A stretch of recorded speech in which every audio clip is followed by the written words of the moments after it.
It's nearly the end of Labour's conference here in Liverpool, and what's interesting as somebody who attends these events is to do a bit of the anthropology of it.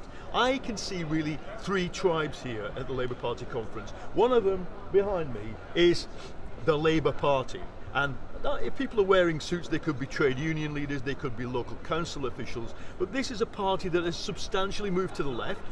2/3 of its members weren't members when Corbyn became leader, and it's got the ethos of a left social democratic party of a quite traditional nature.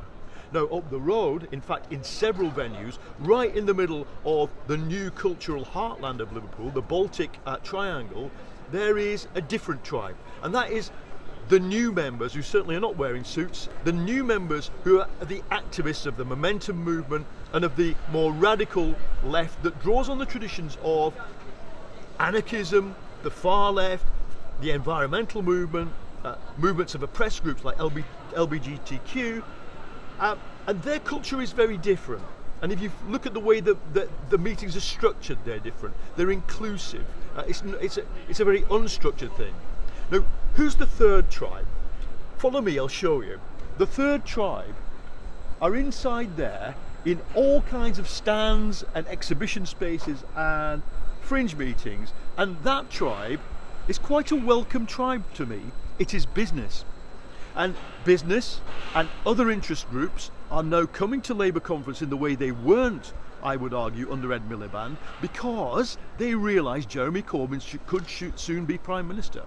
And it's quite a stunning thing to have to get your head around if you're a traditional business, but I'm very heartened by the sudden arrival of a lot of interest groups asking, well, will you spend money on cybersecurity? Will you spend money on replanting forests? The answer to all of it is yes, but we need to raise the money through taxation, of course. And so here's the challenge. The challenge for Labour is not to make these three tribes go into one, because they never will.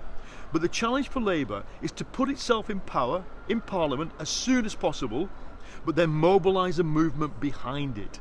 And right now, as a Labour activist and a left-wing journalist, my biggest worry is whether or not this movement, that is very vibrant at the level of ideas, can become a movement that actually allows the party to take action in power against corporate malfeasance, against companies that charge people 1,000% interest, against indeed the elite interests that have for so long atomised communities on the edge of Liverpool.